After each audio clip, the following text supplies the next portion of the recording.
Hello there, Maria here with an art journal spread that I am making in a journal that I had practiced my handwriting. As you can see, a lot of writing on here, but I didn't want to get rid of the book, so I have glued the pages together to make them sturdy. And I'm going to make a grunge spread. So I'm using some beiges and light grays and a little bit of yellow to to make my background to hide all that writing for one. And here I added on a bunch more. I had added on some papers that I cinched over the sink with my faucet running to turn the flames off. And that's kind of fun actually to get that cinched look to the paper. Also I added on some tissue paper that was from an Easter basket and $100 bill from a tissue paper that somebody gave me. It was kind of fun. So I am darkening everything here and trying to blend both sides together. I'm using a raw umber and staying away from those cinched edges. Even though they are glued down well, they're still pretty brittle. Here I'm using a Payne's gray. It's not as harsh as black, and it gives a nice effect. And I'm using a baby wipe to really get soft edges, and it doesn't rub lint off the page.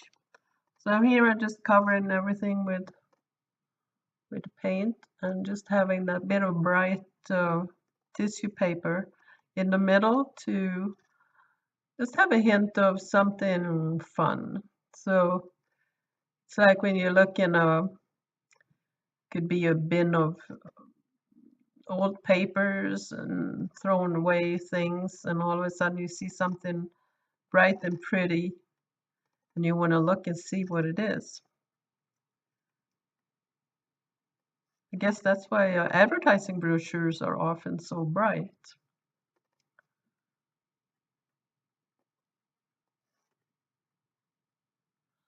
So now we're getting that really dirty, grungy look that I like. I took some Payne's gray here also to make a really, really thin wash. So I kept adding more and more water to it. It's got to be runny to be able to pour it onto the page. So I still need more water here. So I wanted to do just some more patterns and effects. The more layers you have, the more interesting it becomes usually. Or it becomes a big mess, and then you can use the page for something else. Tear it up and use it for something else. So since it's not running fast enough, I decided to use a water spray bottle to wet the page down really well. And as you can see now, it's really starting to run. It's always good to have a newspaper or something to catch the runs on the table. So I did on the other side, I did the same thing and sprayed it down really well. Now it's pretty much covering all the stuff that I had glued down. You can see it slightly through the paint. And here I had done the same thing with white paint. And I used a boar bristle to flick the paint onto the page so I would get those tiny spatters. And that's how the title for this spread came to me as First Snow. And we're just moving into summer right now, so it is kind of strange to get that kind of an inspiration. And here the tissue paper had soaked through, so I peeled that off, and now it looks even more grungy. And I like the effect. It looks old. So then I saw these little people that they're dancing in the first snow. They're just stick figures that I am painting into one of the areas that does not have much of a background. So people can really enjoy the first snow usually. It comes and it hides all the ugly and the dirty.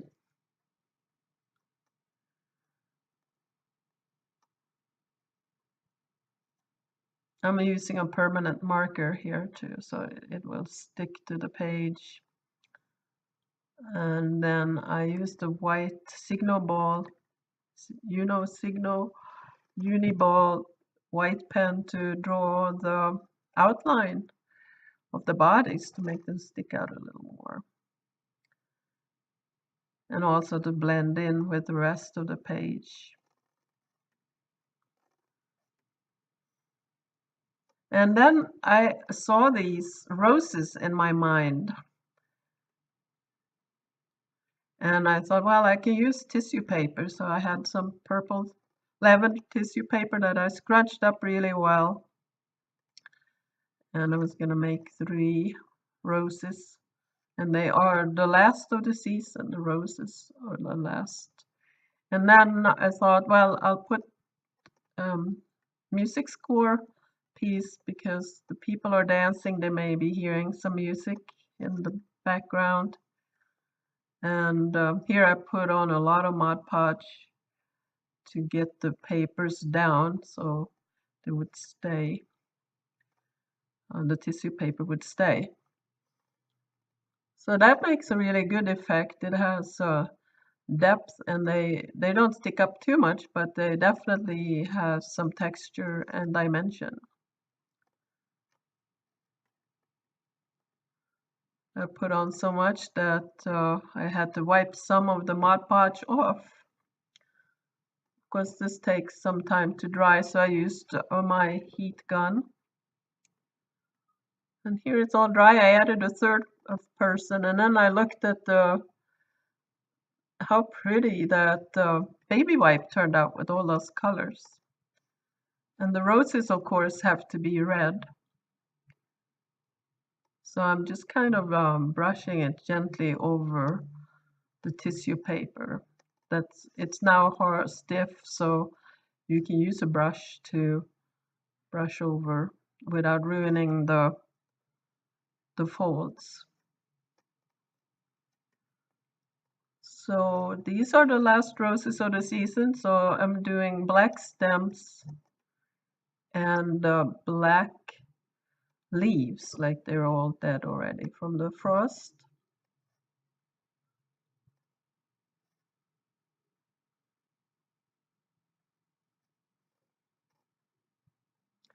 And then I thought, well, the music is probably happy, so I added on just a little bit of yellow to that. You can see the hints of all the different colors and papers shining through. It's kind of a fun dimensional with many layers. So thank you for watching. This is pretty much it for this video.